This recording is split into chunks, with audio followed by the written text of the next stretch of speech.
Hey guys, so here I am at my apartment for school. I came back here for the third year of my engineering program for the winter semester, so just after New Year's. So obviously it's kind of hard to make an actual garage or car video in an apartment in a city, whereas at home we have a garage and we're in the country. But anyway, so I thought I'd upload this video to keep you guys interested. And this weekend coming up, Allie and I have lots to do with the RSX, the Aristo, getting its head built, and also the L400 is getting really close to being started. So today I'm going to film this one-take little vlog about turbocharging the EP3, which if you haven't seen our other videos, go check it out. I purchased this past summer a 2002 Honda Civic EP3, or sorry, SIR, and it has a K24A2 from a TSX swapped into it. And I've always been throwing around the idea of turbocharging it, and I finally decided when I was bored the other night, all done my homework, to price out the actual swap. So the idea of this project, because it is my winter car, I have the Aristo, which is being built right now as well. It's my summer car, and I would probably never drive the Civic instead of the Aristo. And the Aristo has 1000cc injectors, 76mm turbo, 6-speed swap, all name brand parts that have cost me a pretty penny to build. So I don't really want the Civic to be the same thing. By the way, if you haven't seen the Aristo videos and stuff, subscribe to the channel and go check out the other videos. But for today, I'm going to be showing you all the parts that I have sourced. Every single part is from eBay. Some are eBay brand, some are not eBay brand, but they're still on eBay. And the idea is a budget K24 build that I'm hoping to make around 350 wheel horsepower. Would be awesome. The RSX, Allie's RSX, as lots of you know, is also turbocharged with eBay parts. And it's even the K20A3, which is probably the weakest out of all the K-series motors. No offense, but it is. And it's still made 250 wheel horsepower, which is almost an 100 horsepower gain over factory. So even with 250 horsepower, it's quite fast. So anyway, let's just jump right into it. I'm going to be reading off this little list of stuff I wrote down, and I'm going to show you guys on the screen what we've got to work with here. Hopefully you guys can see my computer screen okay. I'm sure you're sick of staring at my face by now. Anyway, so let's go ahead. What was my tripod doing? Let's go ahead and start with the biggest stuff. So basically, just so you guys know, this is eBay. You probably can't even see it. This is ebay.ca, which means all the prices are in Canadian dollars, and the total I'm going to tell you at the end of everything I wrote down in my book here is in Canadian dollars after shipping and import fees, which is really the delivered price. So the main turbo kit I'm thinking of is this one here. It's a EP3 bolt-on turbo kit. Basically, if you guys have any suggestions of stuff that maybe is really garbage, just let me know. I have a pretty idea because Allie and I boosted her RSX with something very similar to this, and we saw the stuff that failed, and we're going to be replacing it the right time. Sorry, we're going to be replacing it the first time around on my Civic, because we already learned on Allie's car. So here's the main picture I'll show you. Essentially, this turbo kit isn't everything, but it has the manifold. It's a cast manifold, which although some people think it makes boost creep, it's actually not that bad. And the eBay log manifolds can actually crack at the welds, so this is, some people say, a lot stronger. Has a polished T3 T4 turbo that's good for up to around 450 horsepower, they say.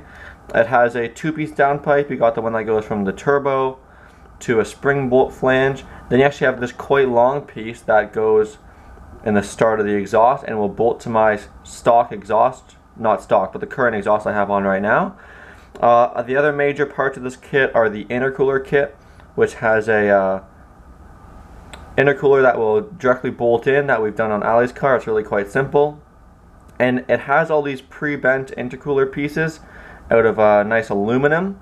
And the nice thing is you can tell these are pre-bent to fit my chassis, aside from universal kits, which clearly require cutting and stuff. So as you can see, we also have all the couplers. We have the piece that has a blow-off valve mount, so no need to weld. We have the blow-off valve itself, which looks like a HKS replica. I have a real HKS though, so maybe I'll toss that on. A eBay brand wastegate, which actually works quite well, I've found.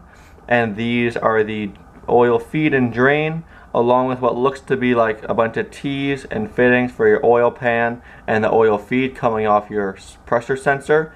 And the cool thing is that Ali's kit, these lines were quite garbage, and it looks like in these kit they are a different style, so I'm hoping they're good and I don't have to replace them. So you can look at the prices as we go through it, but I'm basically just going to summarize at the end instead of going through it piece by piece, because who really cares. Anyway, I'm going to go from my list, which is basically the most important stuff. Oh, maybe my one ad ended. Anyway, I won't say it, but here's the injectors. These aren't the ones I'm going with. I'm actually going to go with some RC750. Maybe I forgot to watch them. But, so 750cc, there they are right there. I must have just forgot to hit the watch button. Add to watch list. There we go. So these are 750cc injectors, which should be good for my power goals and have lots of room for upgrading. And also with those, I'm going to be doing the just plug and play clips, the eBay brand ones, 13 bucks. Next up is the clutch. This is probably the most controversial part of my plan. So I've decided to look into this XTD Stage 3 clutch and light flywheel. So it is a 10-pound flywheel, which some people say might make a little bit of chatter, but to be honest, the Aristo is 100% chatter, so I'm kind of used to it. So it's 6-puck, it's sprung, so it's not a full-blown race car, which is good for street. Obviously a heavier pressure plate, and it comes with a new throw bearing, which is nice as well. So this will bolt right onto the K24, and it is good for 295, you can't read it, but I can read. It's good for 295 foot-pounds, which they say is 320 horsepower, but by looking at dyno videos and stuff, that can get you pretty close to 400 or more, depending on your setup. Anyway, next up we've got some electronics, a map sensor. This says 3-bar, but I'm not quite sure. I might go with the 4-bar. Doesn't really matter though. As long as it's upgraded, then you can run more than 10 psi. I also have a manual boost controller. I have an electronic one on my Lexus, but for this build, not really super important. And Ali's eBay manual boost controller, like, it does its job, so I'm not worried about it failing really. So there it is for 13 bucks, whole kit of all the line and everything. The other quite expensive part of the build will be the wideband, as I do not want to cheap out on it. So it's the AEM 30-0300. It's a wideband and controller. It's one of the more expensive parts of this eBay build. So I forgot to watch this one as well, but I'm going to do that right now. But anyway, so it comes with just your O2 sensor and your gauge. I'm running one of these in the Aristo, and it works a lot better than the eBay brand ones. So I have kind of learned what works better than the others. So anyway, there's that one. Moving on down my list, I have the dump tube, which goes on your wastegate. I noticed my turbo kit didn't come with this one, and looks like just this little short jaunt will work. If not, I can just cut and weld it with my welder. Pretty cheap, like under 50 bucks after shipping. Boost gauge, I went with nothing special because unlike the wideband, it's not really necessary for tuning. So I just went with this one that had like over 1,000 sold. It's like digital mixed with analog, so I think it's kind of cool. Plugs right into the back, so no additional sending unit. It's only like $15. I also have a few optional kind of parts that I kind of like. I have this titanium T3 T4 cover, and on these cars the turbo is rear mounted, so it's really close to all your firewall and your electronics, so this is kind of necessary. And then I have just a universal intake It's red. I might get the blue one depending on how I feel, but it's just like $22. It's a 3-inch intake with a spot for a map pressure, or not. You obviously don't put the map pressure there, but maybe your boost gauge or. Nope, that's in front of it. That'd be for something else. What am I saying? Anyway, it's only 22 bucks. So I'll probably do it. These diffusers. That's not for the turbo build, but I was considering that as well. And I think that is everything. That's not for this build.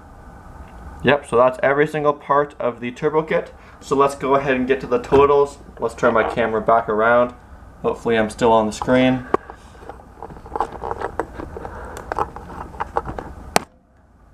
Here we go.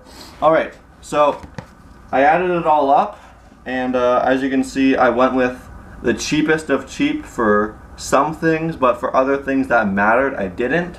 So I wrote it all down, and the prices that I'm going to tell you are including the item, shipping, import fees, you name it.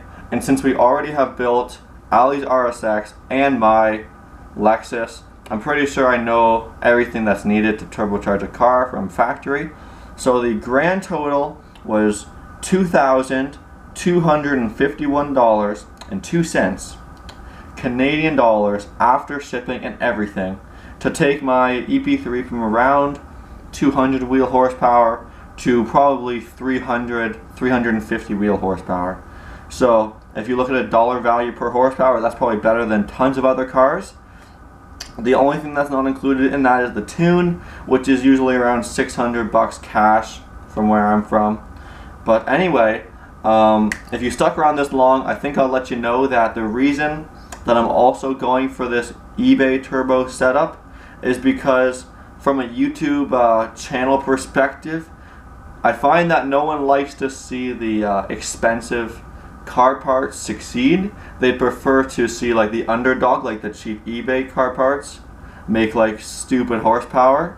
A good example is Ali's RSX. It has tons of views, whereas my Lexus is definitely a higher cost build. It makes probably twice as much horsepower. It's quicker, and it probably has less interest and less views on the channel. So in terms of growing the channel, this will be a great project. I'll do unboxing videos, I'll do reviews, building it, and of course dyno it, racing, horsepower numbers. It just sounds like a great project. So let me know what you think. If you have any specific recommendations on part by part, I don't know too much about the K24s. I know a fair share, but I'm more about the 2JZ. I know tons about that motor, but not so much about the EP3. I'm hoping the body, axles, transmission itself all can hold up around 350. I'm pretty sure it can. That's why I'm kind of capping it off at 350. Forgot to mention, by the way, parts that I'm not buying but I already have, just little stuff like colder spark plugs. I have a Bosch 255 and an Air Motive 340 fuel pump just kicking around.